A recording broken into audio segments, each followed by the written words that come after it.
ठीक है। Hello everyone, हम पिछले लेक्चर में सुकरात के बारे में अध्ययन कर रहे थे। ठीक है, सुकरात के बारे में हमने पिछले लेक्चर में देखा था, उनका परिचय देखा था। ठीक है, फिर हमने ये देखा था कि जो सोक्रेट थे उनके क्या समस्या उत्पन्न हुई थी। ठीक है, उस समस्या को जाना था और उस समस्या के निदान के लिए सुकरात्निक पद्धति का निर्माण किया, जिसे क्या बोलते हैं, सुकरात की दार्शनिक पद्धति। क्या नाम दिया? सुकरात की दार्शनिक पद्धति, या इसे क्या नाम दिया गया? द्वंद्वात्मक पद्धति। क्यों द्वंद्वात्मक पद्धति? ये द्वंद्व पर आधारित थी, एक दूसरे को प्रश्न उत्तर करते थे, द्वंद्व होता था, इसलिए इसे क्या बोला गया? द्वंद्व पद्धति। या फिर और अच्छे से बोले तो प्रश्नोत्तर पद्धति। ठीक है, सुकरात का परिचय पिछले लेक्चर में हो चुका है।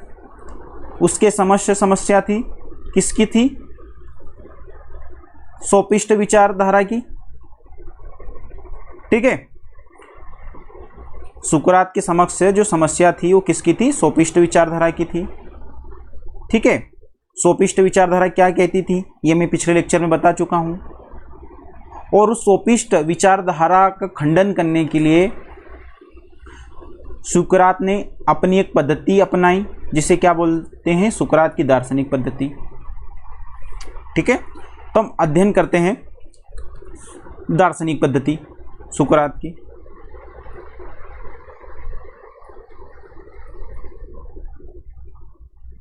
दार्शनिक पद्धति, ठीक है, किसकी? सुकरात की।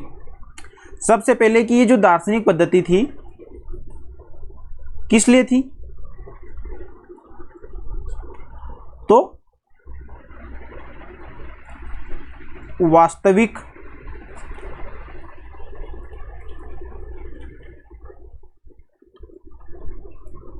सार्वभौमिक वस्तुनिष्ठ और निरपेक्ष ज्ञान की प्राप्ति के लिए। ठीक है, तो सुकरात को वास्तविक सार्वभौमिक वस्तुनिष्ठ और निरपेक्ष ज्ञान प्राप्त करना था। और ये वास्तविक सार्वभौमिक वस्तुनिष्ठ निरपेक्ष ज्ञान मैं आपको पिछले लेक्चर में समझा चुका हूं कि ये चीजें क्या होती है। ठीक है, क्योंकि जो सुकरात थे, सुकरात वास्तविक ज्ञान के पक्ष में थे। और वास्तविक ज्ञान कैसा? कि वो ज्ञान बदले नहीं। ठीक है, वो ज्ञान बदले नहीं। जो यूनान में सत्य है वो कहीं और भी क्या होना चाहिए? सत्य होना चाहिए। इस ज्ञान के पक्ष में थे। सुकरात यही मानते थे कि जो ज्ञान है, ज्ञान में वस्तुनिष्ठ होना चाहिए। मतलब वस्तुनिष्ठ का मतलब क्या होता है कि यहाँ पर 2 + 2 कितना होता है? 4। तो यूनान में 2 + 2 4 होता है, तो कहीं और किसी देश में भी 2 + 2 कितना होना चाहिए? 4 होना चाहिए। तो उसी तरह ज्ञान भी वस्तुनिष्ठ होना चाहिए, है ना, बदलना नहीं चाहिए। और इसके विपरीत जो सोफिस्ट विचारधारा थी, ठीक है, सोफिस्ट विचारधारा का ज्ञान कैसा था? वो ज्ञान अनुभव पर आधारित था। किस पर आधारित? अनुभव पर आधारित। ठीक है, किसी ने ये वस्तु को बोला कि ये ठंडी है, तो उसकी नज़र में वो ठंडा ज्ञान हो गया। किसी ने बोला है कि गर्म है, तो इसकी नज़र में गर्म ज्ञान हो गया। यानी कि वस्तु के अनुभव पर आधारित ज्ञान है। ठीक है, जैसे मान लो ये नाम की ये वस्तु है, ठीक है, इसको फ्रिज में रखा गया। जब एक व्यक्ति ने देखा अपने अनुभव से तो ठंडी मिली। ठीक है, फिर अब उसके लिए वस्तु के बारे में ज्ञान कैसा हो गया? ठंडा। अब ये ए नाम का व्यक्ति था, अब ये बी नाम का व्यक्ति है। जब इसको गर्म जगह पर रखा गया तो जो बी वाला व्यक्ति है उसने फील किया तो उसको कैसी लगी? गर्म लगा। ठीक है, तो इसकी नज़र में ए के संदर्भ में ज्ञान कैसा हो गया? गर्म हो गया। तो ए ने अनुभव किया ए की वस्तु को ठंडा, बी ने अनुभव किया ए की वस्तु को गर्म। तो इनके अनुभव पर जो आधारित ज्ञान था, आप ये ज्ञान कैसा है? ये ज्ञान क्या है? भिन्न भिन्न है। और ये ज्ञान किसके अकॉर्डिंग चल रहा है? ये ज्ञान व्यक्तियों के अकॉर्डिंग चल रहा है। ये वाले व्यक्ति को यहाँ पर ठंडा लगा है, बी वाले व्यक्ति को क्या लगा? यहाँ पर गर्म लगा। यानी कि ज्ञान कैसा हो गया? व्यक्तिनिष्ठ हो गया। व्यक्तिनिष्ठ मतलब क्या? जो व्यक्ति के अकॉर्डिंग ज्ञान चले। जैसे ए वाले व्यक्ति के अनुसार ये क्या थी? ठंडी थी। बी के अनुसार एक वस्तु कैसी थी? गर्म थी। तो क्या हो गया? ये क्या हो गया है? व्यक्तिनिष्ठ हो गया है। और व्यक्तिनिष्ठ के साथ कैसा है? ये सापेक्ष ज्ञान है। क्यों सापेक्ष? सापेक्ष मतलब बदल रहा है ना, यहाँ गर्म है, यहाँ पर ठंडा हो गया। तो ये वस्तु व्यक्तिनिष्ठ ज्ञान है और एक ऐसा ज्ञान है सापेक्ष ज्ञान है। ठीक है, तो जो सुकरात थे इसके क्या थे? वो विरोधी थे। वो ये कहते थे कि ज्ञान ऐसा होना चाहिए कि यदि जो सबकी नज़र में क्या हो? एक ही हो, चाहे ए वाला व्यक्ति देखे चाहे बी वाला व्यक्ति देखे। तो ऐसा ज्ञान चाहते थे। तो ऐसे ज्ञान को हम क्या बोलते हैं? वस्तुनिष्ठ ज्ञान, जो बदले नहीं। वस्तुनिष्ठ ज्ञान जो सभी जगह एक समान हो। निरपेक्ष ज्ञान जो बदले नहीं। ठीक है, और इसी ज्ञान की खोज में सुकरात ने अपनी दार्शनिक पद्धति का विचेचन किया। ठीक है, अब पढ़ते हैं दार्शनिक पद्धति। आपको ये बात समझ में आ गई होगी कि सुकरात ने दार्शनिक पद्धति क्यों दी। बस मैं इतनी सी बात आपको समझाने की कोशिश कर रहा हूं। ठीक है, अब ये दार्शनिक पद्धति क्या थी? इसमें कितने चरण थे? तो हम देखते हैं। सुकरात की जो दार्शनिक पद्धति थी या जो वाद विवाद की पद्धति थी, इसमें 5 चरण थे। सबसे पहला चरण था संदेहात्मक। दूसरा चरण था वाद विवादात्मक चरण। तीसरा चरण था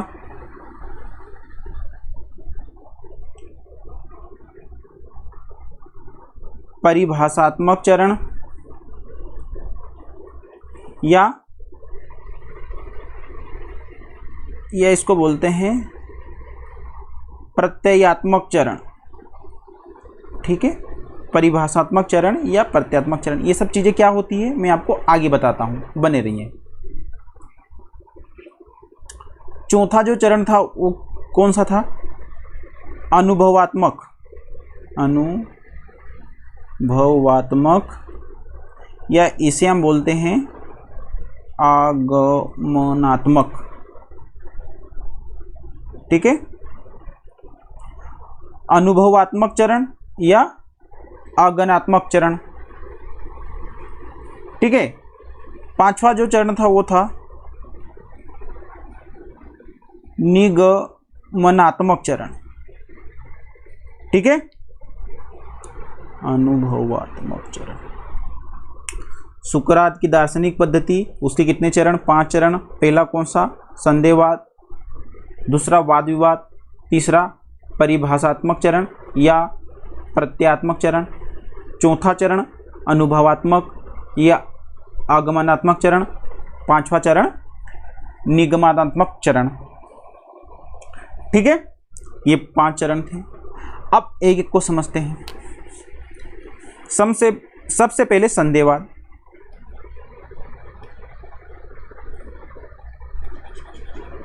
सबसे पहले संदेहवाद को पर देखते हैं।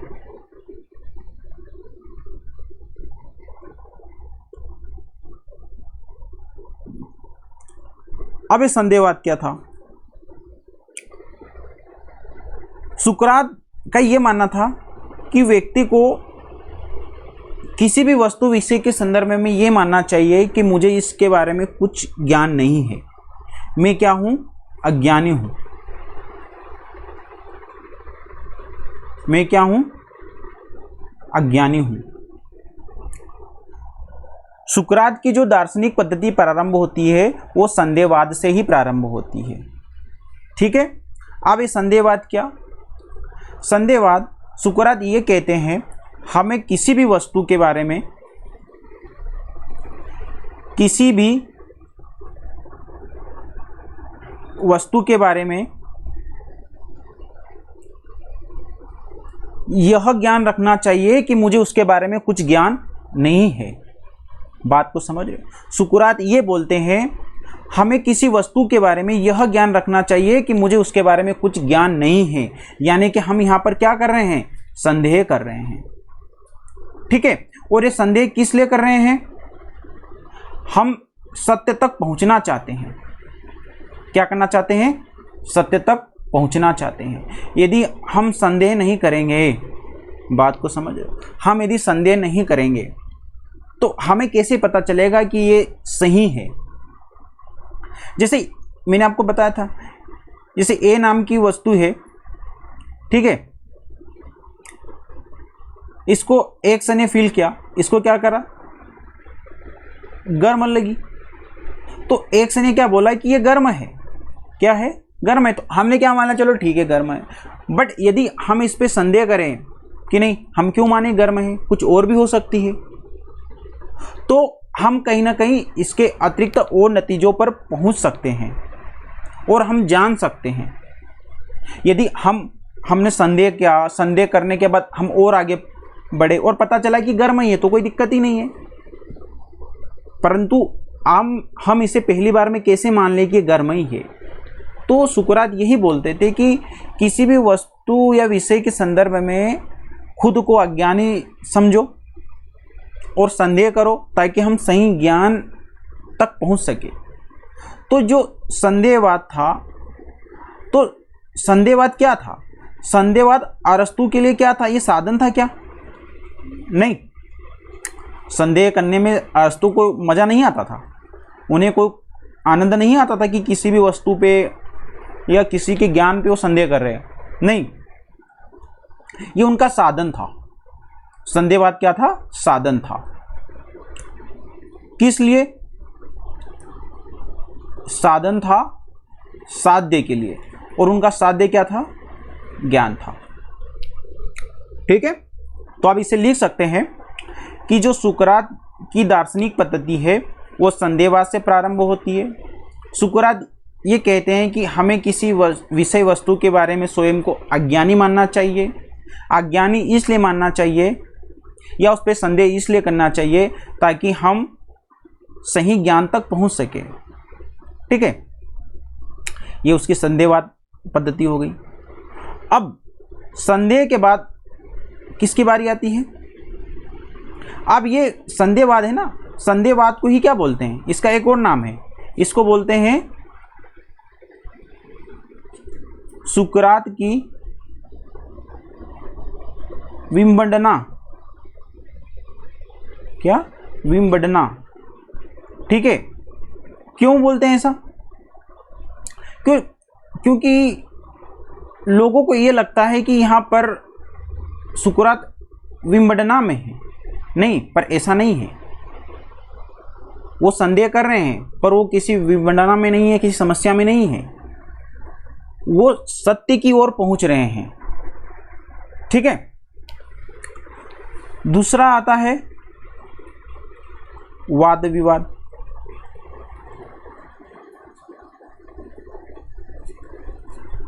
अब वाद विवाद क्या हो गई? जब वाद विवाद का तात्पर्य सुकरात ये बोलते हैं कि यदि आपको संदेह कर रहे हो, संदेह के बाद आप वाद विवाद करो। वाद विवाद संदेह के बाद का अगला चरण है। संदेह के बाद का अगला चरण है।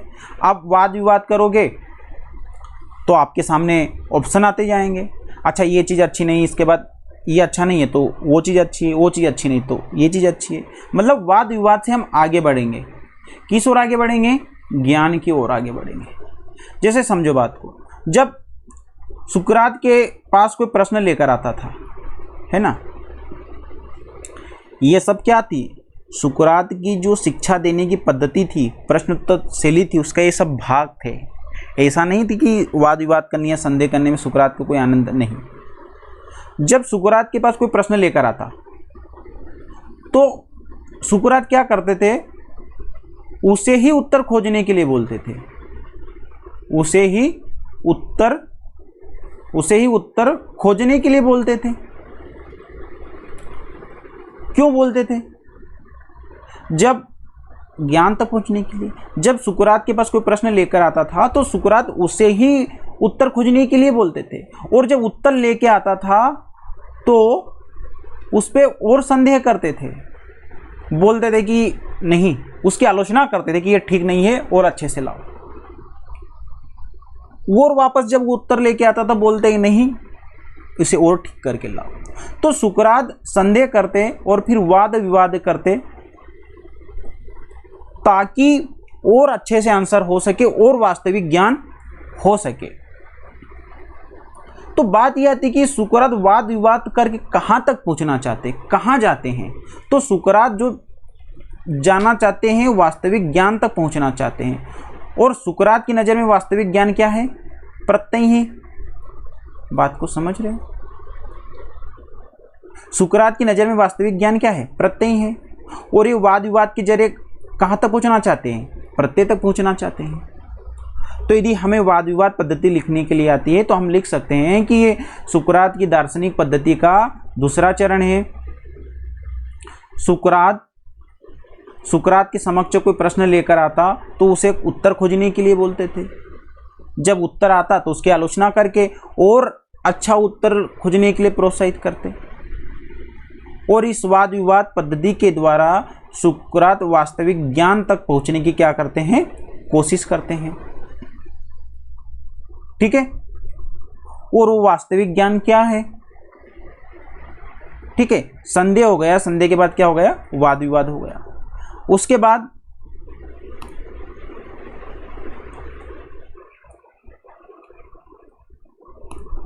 बाद हमारे थर्ड भी चीज आती है, तीसरे नंबर पर आती है परिभाषात्मक या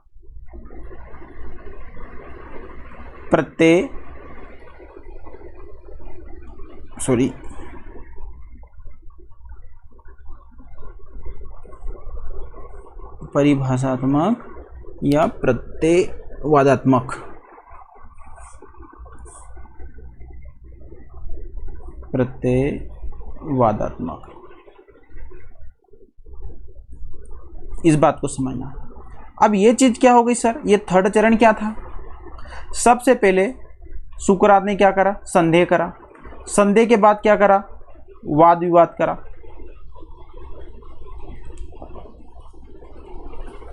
सुकरात ने सबसे पहले ज्ञान पर क्या करा? संदेह करा। ठीक है, किसी भी ज्ञान पे सुकरात ने बोला कि संदेह करो। संदेह के बाद उसने क्या करा? वाद विवाद करा। ठीक है, वाद विवाद के बाद क्या चीज आती है? प्रत्ययवादात्मक चीज आती है। अब ये क्या चीज है?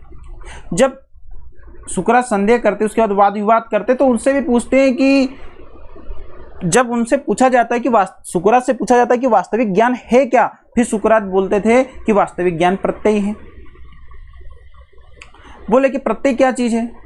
सुकरात बोलते हैं कि जो वस्तु है, वस्तु में दो गुण होते हैं, विशेष गुण, दूसरा क्या? सामान्य गुण।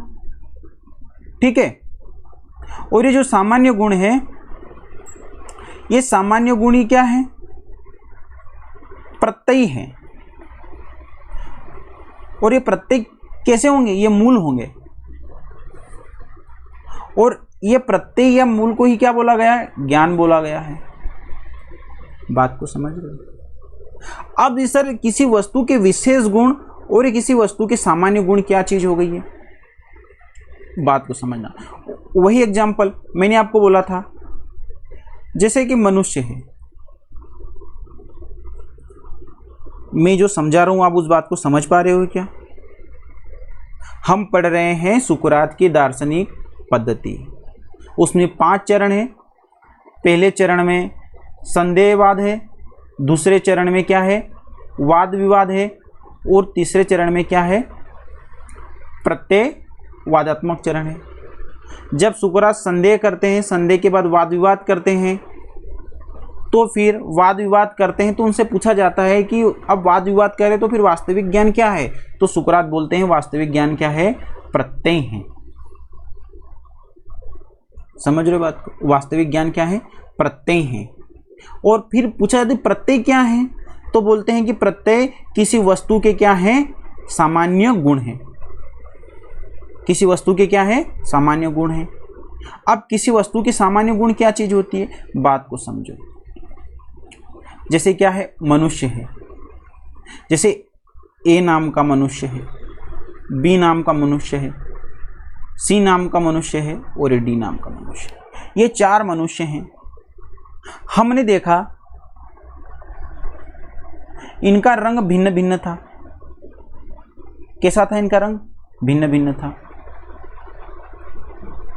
ठीक है। इनकी ऊंचाई कैसी थी, भिन्न भिन्न थी। तो ये वस्तु के क्या है, इन व्यक्तियों के क्या है, ये रंग और ऊंचाई इन व्यक्तियों के क्या है, विशेष गुण है। क्या है, विशेष गुण है। विशेष गुण इसलिए कि ए का रंग अलग है, बी का रंग अलग है, सी का रंग अलग है और डी का रंग अलग है। सभी का रंग क्या है, भिन्न भिन्न है। तो इसलिए ये चारों व्यक्तियों की क्या हो गए, रंग विशेष गुण हो गया। इन चारों की ऊंचाई क्या है, अलग अलग है, तो ये क्या हो गया, इनका विशेष गुण हो गया। तो इसलिए रंग और ऊंचाई ए बी सी डी इनके चारों के क्या है, ये विशेष गुण है। आप बताओ किसी वस्तु के विशेष गुण ज्ञान हो सकते हैं क्या, किसी वस्तु के विशेष गुण ज्ञान हो सकते हैं क्या, नहीं हो सकते। जैसे मनुष्य एक वर्ग है, मनुष्य एक वर्ग है और एक मनुष्य एक जाति है, उसका हमें वास्तविक ज्ञान लेना है तो हम मनुष्य का क्या खोजेंगे, सामान्य गुण खोजेंगे। और यदि हम विशेष गुणों को ज्ञान मान लेंगे तो व्यक्ति के विशेष गुण क्या होंगे, प्रत्येक व्यक्ति का अलग अलग विशेष गुण हो गया। भाई इसका रंग अलग है, इसका रंग अलग है, इसका रंग अलग है। तो जब अलग अलग रंग हो गया तो अलग अलग क्या हो गया, ज्ञान हो गया। और सुकरात ये बोलते थे कि हर वस्तु का क्या होता है, एक ज्ञान होता है। हर वस्तु का क्या होता है, एक ज्ञान होता है। इसी तरह संसार में जितनी भी वस्तुएं हैं उन सब वस्तुओं का एक एक ज्ञान होता है।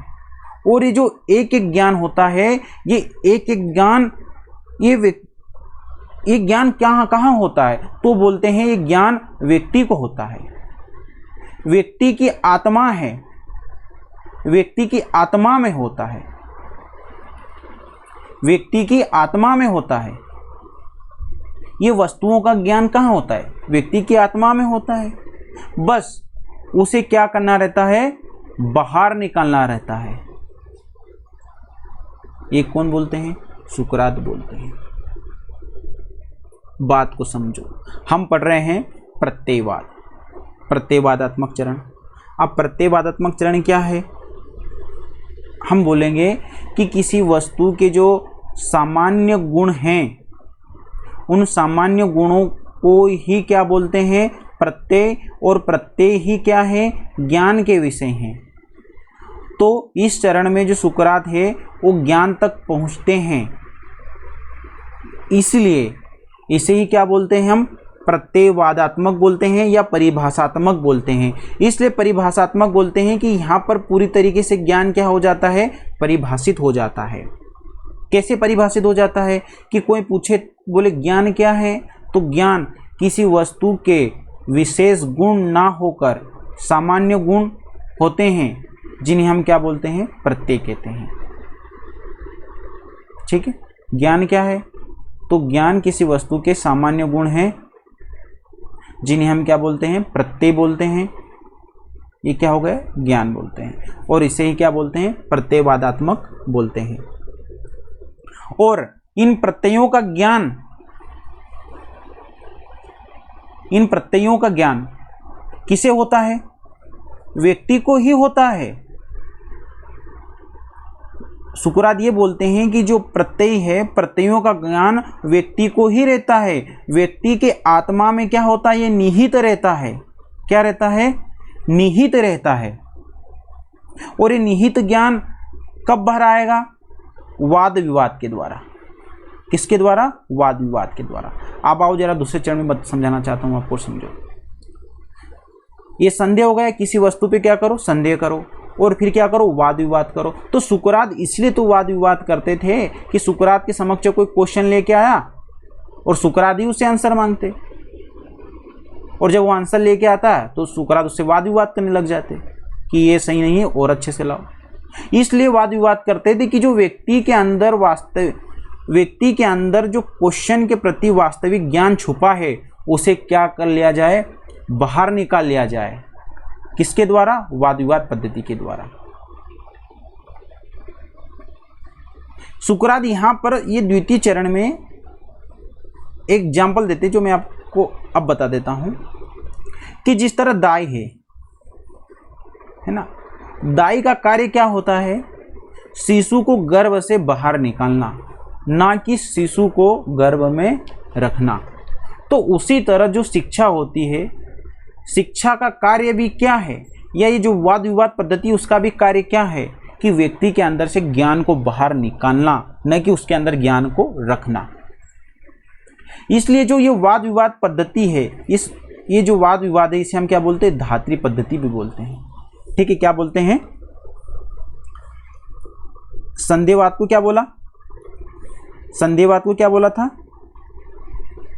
एक और नाम सुकरात की विंबंडना, और वाद विवाद को क्या बोला? धात्री पद्धति। ठीक है, ये वाद विवाद को धात्री पद्धति किस लिए बोला? क्योंकि सुकरात ये बोलते हैं कि किसी वस्तु पे सबसे प्रथम संदेह करो, संदेह के बाद वाद विवाद करो। वाद विवाद इसलिए करो कि किसी विषय या जो क्वेश्चन है उसका ज्ञान व्यक्ति के आत्मा के अंदर निहित है, बस उसे बाहर निकालने की आवश्यकता है। और वो बाहर कैसे निकलेगा? वाद विवाद के द्वारा।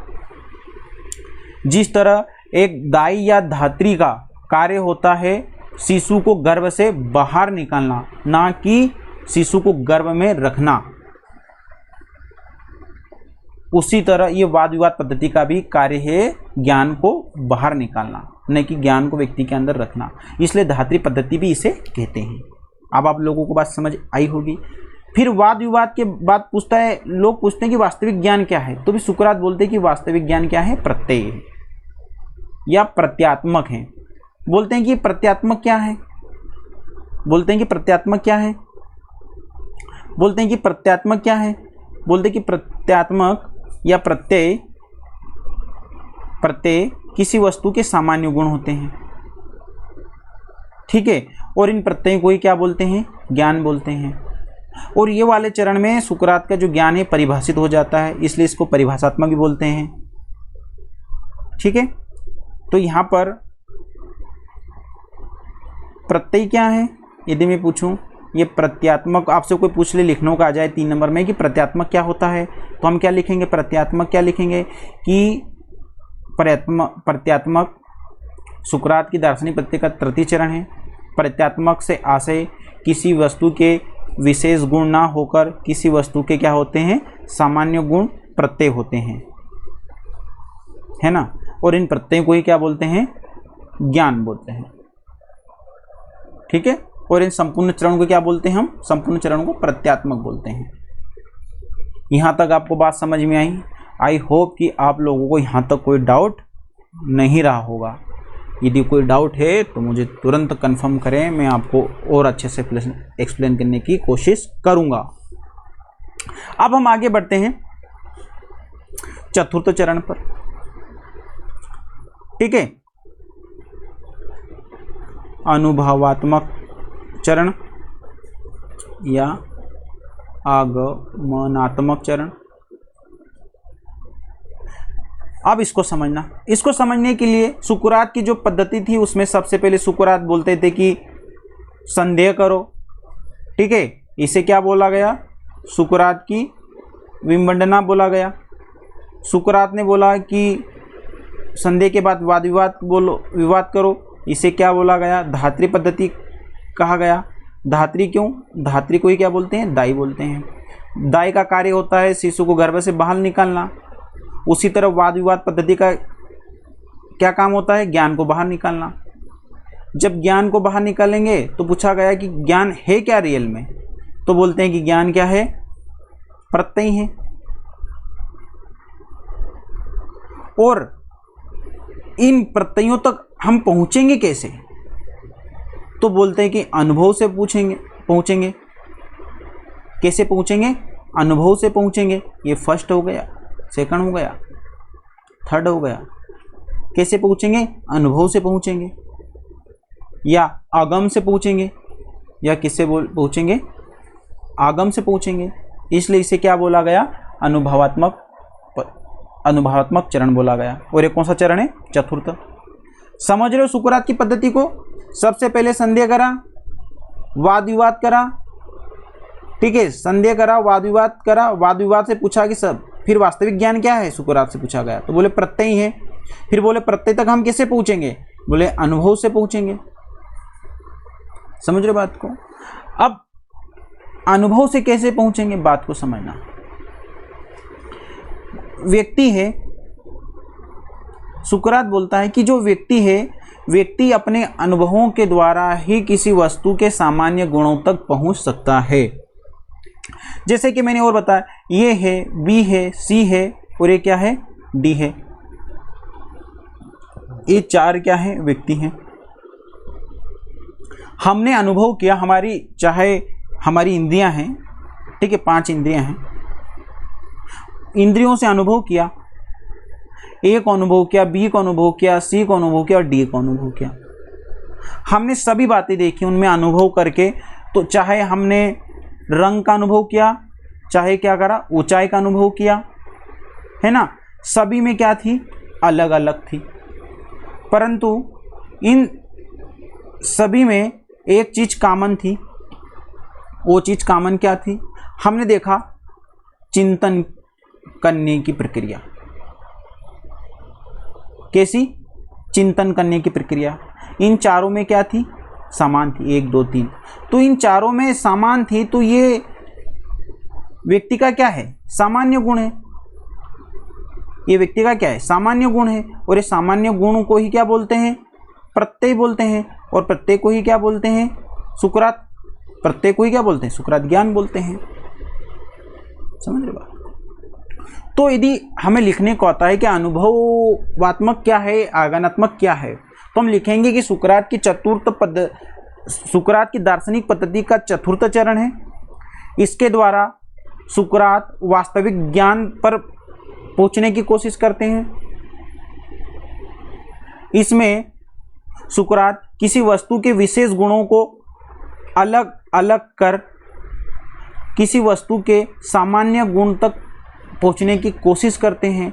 जैसे विभिन्न व्यक्तियों के रंग, ऊंचाई अलग अलग हैं, ये उनके सामान्य गुण, ये उनके विशेष गुण हैं, इसलिए हमारे अनुभव के द्वारा इन्हें अलग करते जाएंगे।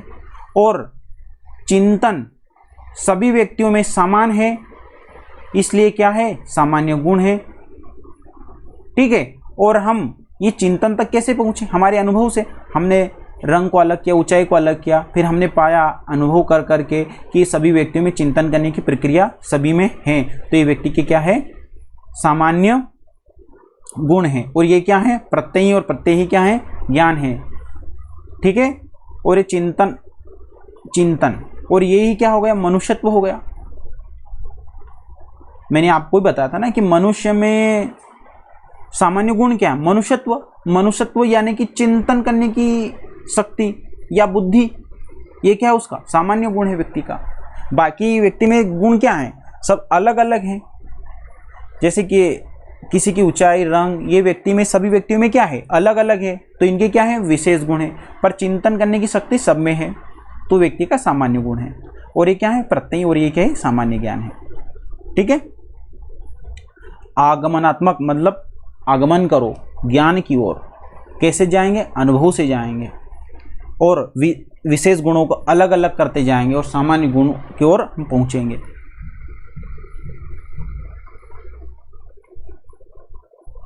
ठीक है।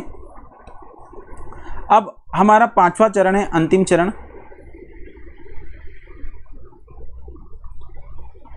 निगमनात्मक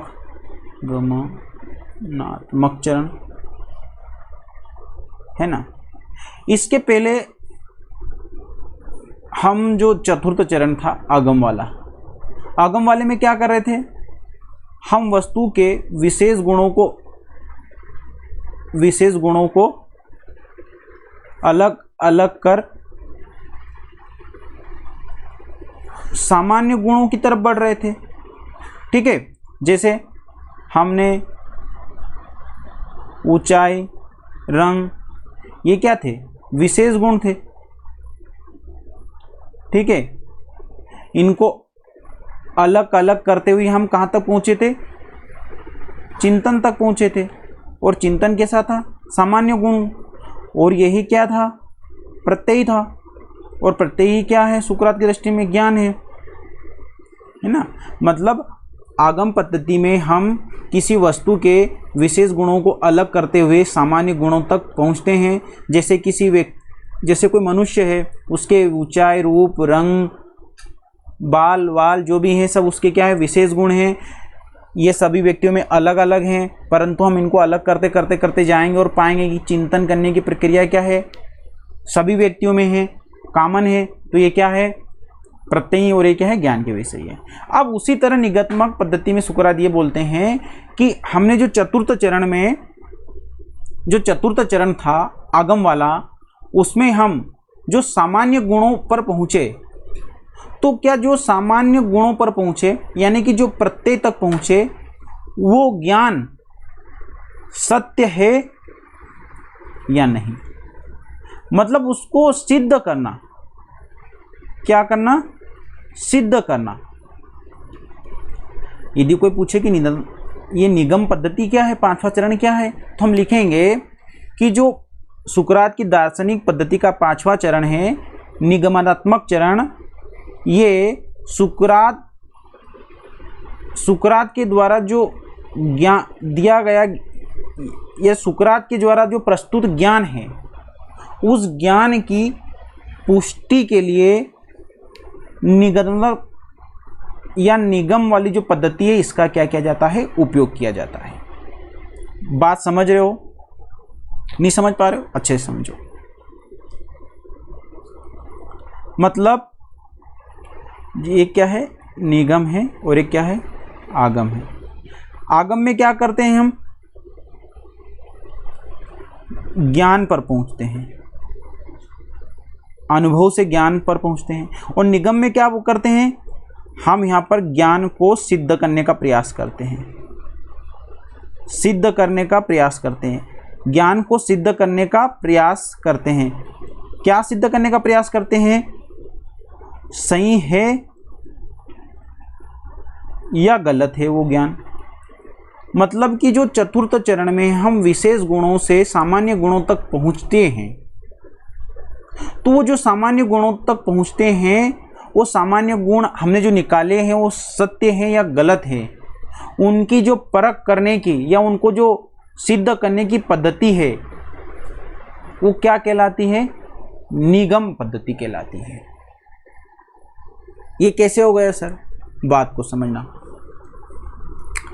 जैसे कि मैंने आपको पहले बताया था, A B C D, A B C D, ये क्या है, चारों मानुष है, मनुष्य, प्राणी, ठीक है, मनुष्य। अब इनमें सामान्य गुण क्या था, आप बोलोगे सर चिंतन शक्ति, इनमें क्या था, सामान्य गुण। तो जब ये चारों में चिंतन करने की शक्ति थी, ये मनुष्य का सामान्य गुण है, तो अब यदि हमारे पास कोई पांचवा ई नाम का मनुष्य आता है, तो हम चेक करेंगे कि क्या उसमें भी चिंतन करने की शक्ति है या नहीं है। यदि उसमें भी चिंतन करने की शक्ति है, तो यहाँ पर क्या हो जाएगा, प्रूव्ड हो जाएगा कि हाँ, ज्ञान क्या है, सत्य है। जैसे कि राम चिंतन कर सकता है,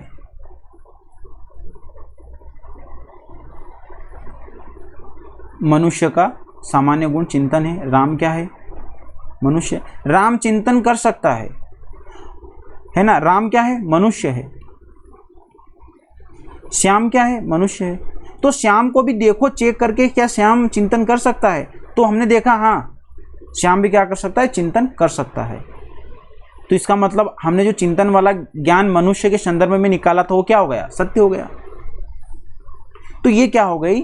सुकरात की निगमनात्मक पद्धति हो गई, यानी कि 5वां चरण।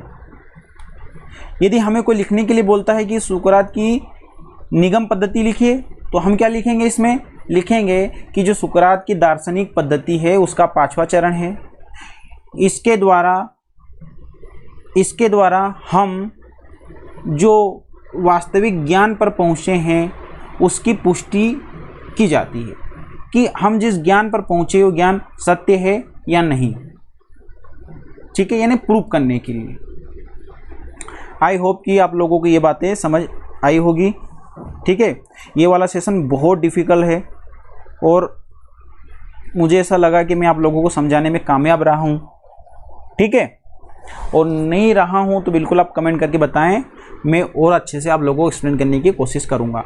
एक बार शॉर्ट एंड स्वीट रिवीजन कर लेते हैं सुकरात की दार्शनिक पद्धति का। ठीक है, बिल्कुल मैं आप लोगों को याद करा के ही मानूंगा, बिल्कुल। ठीक है, सबसे पहले सुकरात क्या बोलते हैं? अपने को अज्ञानी मानो, किसी की वस्तु विषय ज्ञान के प्रति क्या करो? संदेह करो। संदेह के बाद क्या करो? वाद विवाद करो। वाद विवाद किस लिए करो? मनुष्य के आत्मा के अंदर जो वास्तविक ज्ञान छुपा है उसे बाहर निकालने के लिए। ठीक है, इसे क्या बोलते हैं? धात्री पद्धति। क्यों बोलते हैं? क्योंकि धात्री या दाय का काम होता है बच्चे को बाहर निकालना, न कि रखना।